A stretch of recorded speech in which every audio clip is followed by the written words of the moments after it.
Cunningham scored 19 in a quarter. Orlando scored 19 and a half.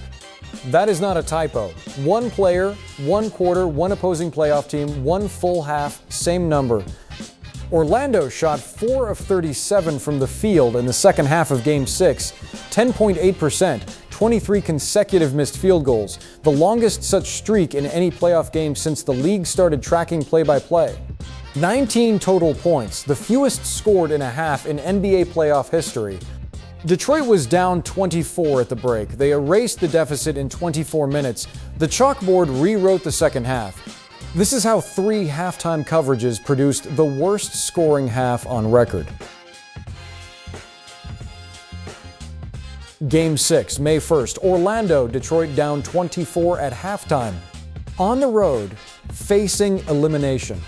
The Pistons had played 5 games of basketball against this Magic offense, and they had defended it the same way every game. Drop coverage on every Banchero pick and roll, the big sat below the free throw line on every screen, the on-ball defender went under, the pull-up was the shot the defense ceded, the rim attempt was erased. Single coverage on Banchero in the post. No double team, no fronting, Banchero caught the ball where he wanted on the block and went to work. No pre-rotation to the strong side corner, the weak side helper stayed home on the kickout shooter. Suggs and Wagner got the corner 3 look every time the defense rotated late.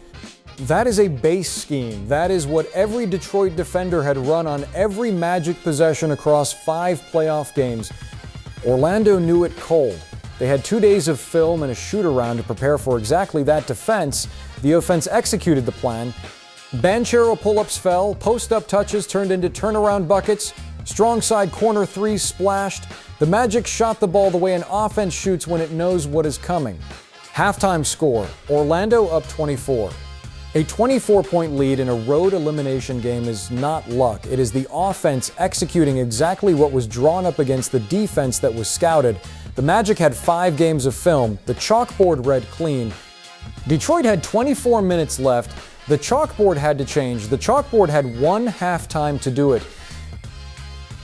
J.B. Bickerstaff drew 3 things at halftime. He did not draw a tweak. He drew 3 simultaneous coverage changes.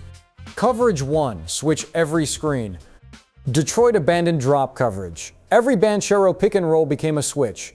The big who had been sitting below the free throw line now jumped out to the perimeter. The on-ball defender now picked up the roll man. Banchero saw a smaller defender on him every time the screen came.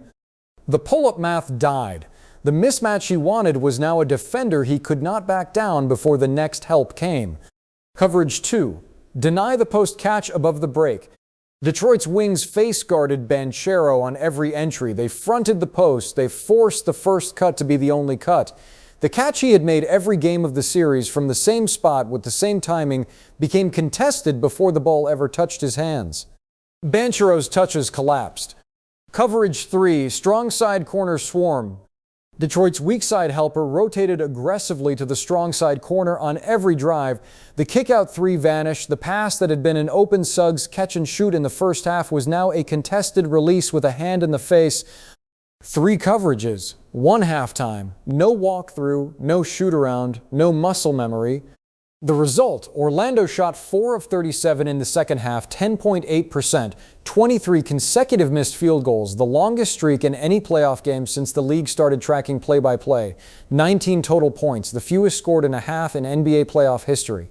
Switch killed the pull-up, deny killed the post, swarm killed the corner, 3 coverages removed every shot at once. Orlando did not have a counter on the floor. Cunningham scored 19 in the fourth quarter. That is the line that gets the highlight package. That is the line that lands on the morning shows. That is the line that wins the night.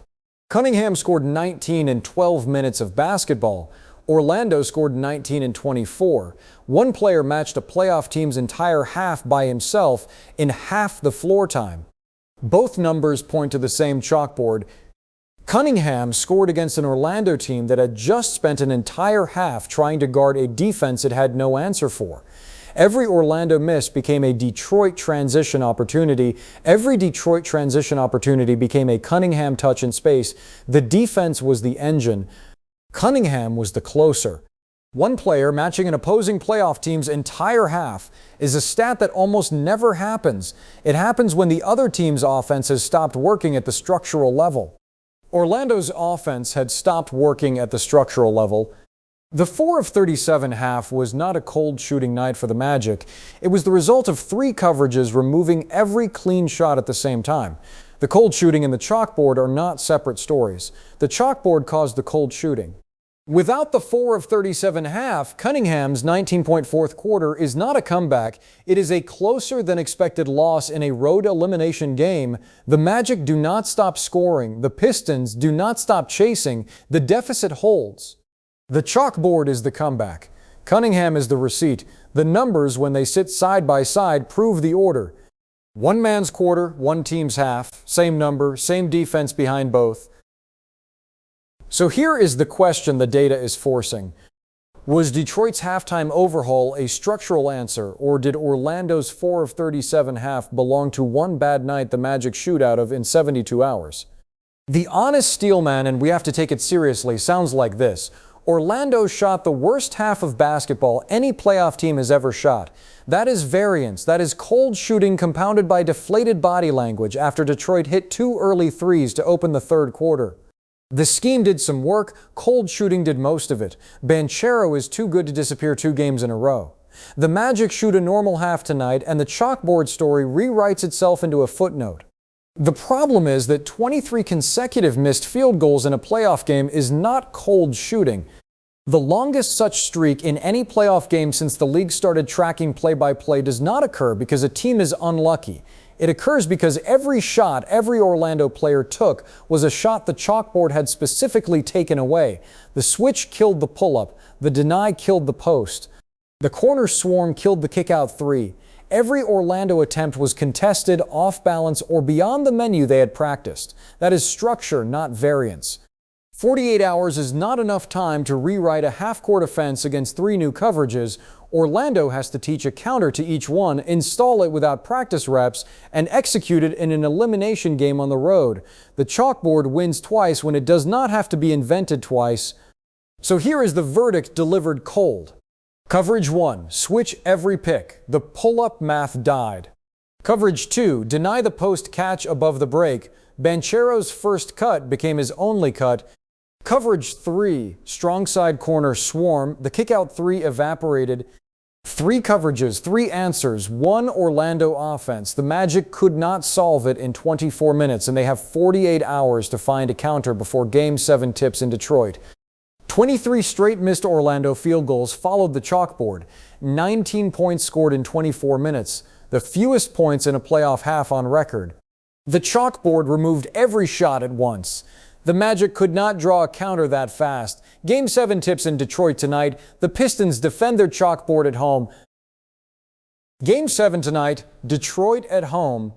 The chalkboard that closed Game 6 gets the building. Orlando gets 2 days of film and 1 shoot-around to find a counter to 3 coverages at once.